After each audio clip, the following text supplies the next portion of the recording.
The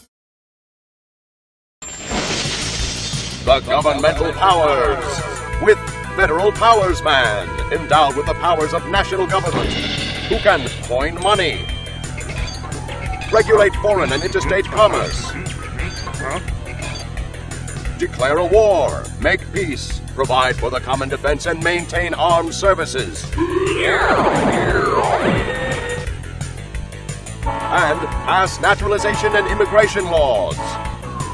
And States' Rights Man, with powers reserved expressly for the states, who can provide education for all his young fans, conduct elections, and provide for local governments. With Concurrent Powers Woman, representing the shared powers of both Federal Powers Man and States' Rights Man, having the power to collect taxes, make and enforce the law, and maintain the courts. The governmental powers, creating a balanced sense of democracy and order in a world otherwise full of anarchy and chaos.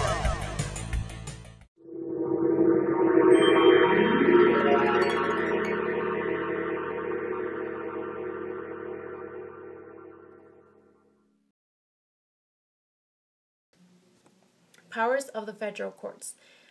The Constitution provided for the Supreme Court of the United States as part of the court system that would balance the powers of the other two branches of the government. Today, the judicial branches of the government is well established as an equal with the legislative and the executive branch. Jurisdiction of the courts. The United States judiciary consists of the parallel systems and the federal and state courts. Each state has its own system of courts whose powers derive from the state constitution and laws. The federal court system consists of the Supreme Court and the lower federal courts established by the Congress. Concurrent jurisdiction. In most cases, the difference between federal and state court jurisdiction is clear.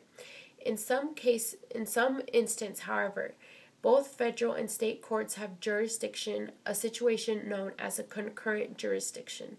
Concurrent jurisdiction exists, for example, in cases involving citizens of different states in dispute concerning at least $50,000. In such a case, a person may sue in federal or state court. Original and appellate jurisdiction. The court in which a case is originally tried is known as a trial court. A trial court has original jurisdiction in the federal court system, in the district courts, as well as several other lower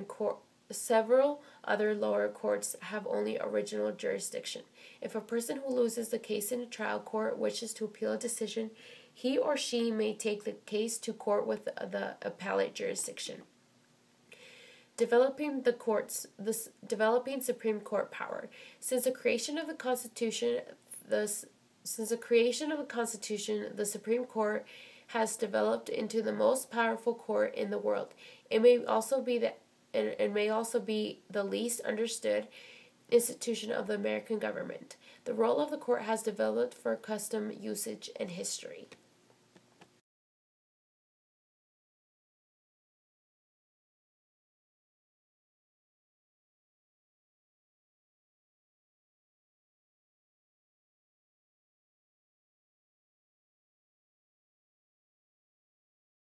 Federal courts is the United States has some distinct courts, and in these courts, civil and criminal cases are withheld. Distinct courts use two types of juries.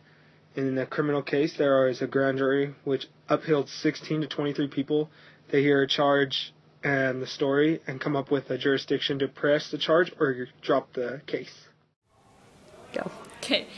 The vocabulary for Section 3 is riding the circuit, which is traveling to hold a court in justice's assigned region of the country. Opinion, a written explanation of the Supreme Court's decision. So our section is on the Supreme Court, and the Supreme Court stands at the top of the government federal system, legal system, not federal. The Supreme Court has final authority in any case involving the Constitution, acts of Congress, and treaties with other nations. The Supreme Court jurisdiction, the court hears cases that are appealed from lower courts, or it may hear cases from federal district courts in certain instances where the Congress were unconstitutionalized. However, the Supreme Court has authority to rule only on the federal issues involved, not any issues associated. Congress sets the number and the power to change it. The 8 associates get paid $173,600, and the chief gets $181,400. The Congress sets the pay and may not reduce them. May not.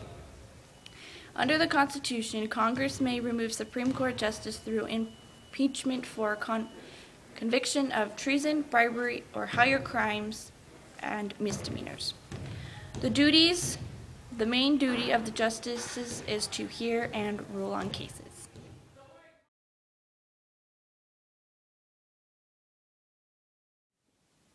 Law clerks. The court law clerks assist the justices with many tasks, enabling the justices to concentrating on pressing duties.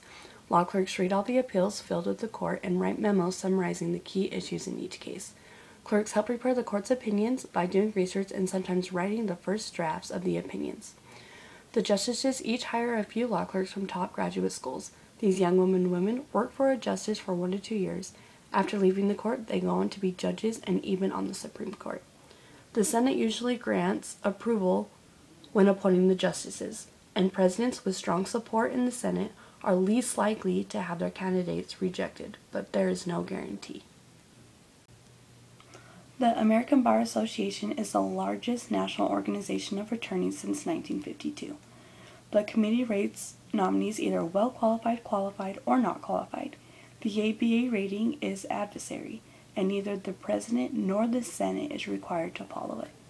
In 2001, President George W. Bush attempted to reduce the ABA's role, arguing that the liberal-oriented organization plays too large a part in the confirmation process.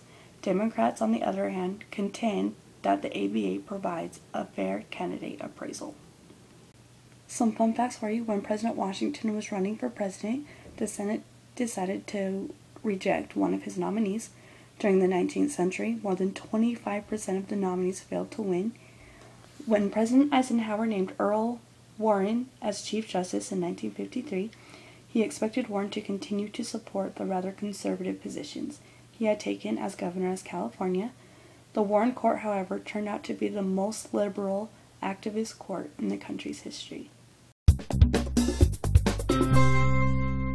How to understand the American judicial system. Learning the process isn't easy, but understanding the American judicial system will lead you to a deeper understanding of the wishes of our founding fathers. You will need a history lesson. Step 1. Investigate the origin of the law. The United States Constitution was finalized in 1788 and is still the supreme law of the land. It was based on the principle that all people have the right to life, liberty, and the pursuit of happiness. The Constitution protects the sovereignty of each state while mandating that they are unified as one nation. Step 2.